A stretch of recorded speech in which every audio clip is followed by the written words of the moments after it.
ನೋಡ್ರಿ, ಯಾವಾಗಲೂ 6 ತಿಂಗಳ ಮುಂಚೆನೆ 5 ತಿಂಗಳ ಮುಂಚೆನೆ ಎಲೆಕ್ಷನ್ ಬೇರೆ ಬೇರೆ ರಾಜ್ಯಗಳಲ್ಲಿ ಘೋಷಣೆ ಆಗುತ್ತೆ. ಇದು ಎಲ್ಲಾ ಸ್ಕೀಮ್ಗಳು ದುಡ್ಡು ಮನೆಗೆ ಮುಟ್ಟಿದ ಮೇಲೆ ಇಲ್ಲಿ ಸ್ಕೀಮ್ ಎಲೆಕ್ಷನ್ ಅನೌನ್ಸ್ ಆಗುತ್ತೆ. ಇದು ನೀವು ಅರ್ಥ ಮಾಡ್ಕೊಳ್ಳಿ. ನಾನು ಬಿಜೆಪಿಯ ಯುವ ಮುಖಂಡರಲ್ಲಿ, ಈ ದೇಶದ ಮುಖಂಡರಲ್ಲಿ, ಯುವಕರಲ್ಲಿ ಕೇಳ್ತಕ್ಕಂಥದ್ದು, ನಮಗೆ ಕಾಂಗ್ರೆಸ್ ಎರಡನೇ ಚರ್ಚೆ, ಆದರೆ ಈ ದೇಶದ ಪ್ರಧಾನಮಂತ್ರಿ ಅವರು ಈ ರೀತಿ ಮಾಡ್ತಕ್ಕಂಥದ್ದು ಎಷ್ಟು ಸರಿ?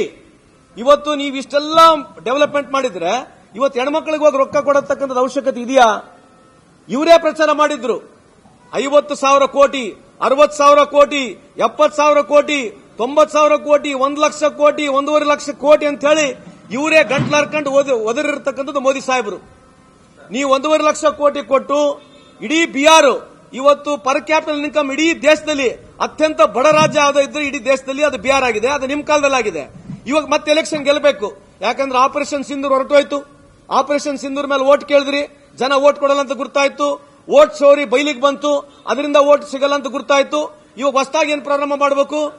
ಅವರು ತಾಯಿದು ಅಂತಂದ್ರು. ತಾಯಿ ಹೋಗಿ ಅಲ್ಲಿ ಏನ್ ಮಾಡಿದ್ರಲ್ಲ, ಅದೆಲ್ಲ ತಾಯಿ ಅವಮಾನ ಮಾಡಿದ್ರ ಅಂತ ಹೇಳಿ ಅಲ್ಲೇನ ಬನ್ನಿ ಪಿಂಡದಾನ ಮಾಡಕ್ ಹೋದ್ರಲ್ಲ, ಅದ್ರದೊಂದು ಪ್ರೋಗ್ರಾಮ್ ಆಯ್ತು. ಇವೆಲ್ಲ ಏನ್ ಮಾಡ್ತಾ ಇದಾರೆ ಅಂತಂದ್ರೆ ಕೇವಲ ರಾಜಕೀಯಕ್ಕಾಗಿ 11 ವರ್ಷ ಪ್ರಧಾನಮಂತ್ರಿ ಆದವರು ನೀವು. ದಯಮಾಡಿ ಬಿಜೆಪಿಯ ಮುಖಂಡರಲ್ಲಿ, ಯುವಕರಲ್ಲಿ ಕೇಳ್ತೀನಿ, ಈ ದೇಶದ ಪ್ರಧಾನಮಂತ್ರಿ ಅವರು ಒಂದು ಪ್ರೆಸ್ ಮೀಟ್ ಮಾಡಕ್ ಹೇಳಿ. ದಯಮಾಡಿ 11 ವರ್ಷ ಆಗಿದೆ. ಪ್ರಧಾನಮಂತ್ರಿ ಮೋದಿ ಸಾಹೇಬ್ರೆ, ನಿಮ್ಮ ಕೈ ಮುಗಿದು ಮನವಿಯನ್ನು ಮಾಡ್ಕೊಳ್ತೀವಿ, ಈ ದೇಶದ ಜನತೆಗೆ ಒಂದು ಸಲ ಪ್ರೆಸ್ ಮೀಟ್ ಮಾಡಿ.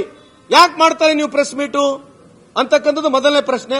ಎರಡನೇದು, ಉದ್ದೇಶ ಕೇಂದ್ರದ ಸರ್ಕಾರದಲ್ಲಿರ್ತಕ್ಕಂಥ ಮೋದಿ ಸಾಹೇಬರು ರಾಜ್ಯ ಚುನಾವಣೆಗಳನ್ನ ಬಹಳ ಪರ್ಸನಲ್ ಆಗಿ ತಗೊಂಡು ಪ್ರಪಗಂಡ ಮಾಡ್ಕೊಂಡು ಪಬ್ಲಿಸಿಟಿ ಮಾಡ್ಕೊಂಡು ನೀವು ಗೆಲ್ಲಬೇಕೆಂಬುದು ಒಂದೇ ಒಂದು ಉದ್ದೇಶ ಬಿಟ್ರೆ ಬೇರೆ ಯಾವುದೂ ಉದ್ದೇಶ ಇಲ್ಲ. ಆಯ್ತು, ನಿಮ್ಮ ನೇತೃತ್ವದಲ್ಲಿ ಬಹಳಷ್ಟು ಚುನಾವಣೆಗಳನ್ನು ನೀವು ರಾಜ್ಯದಲ್ಲಿ ಗೆದ್ದಿದ್ದೀರಿ.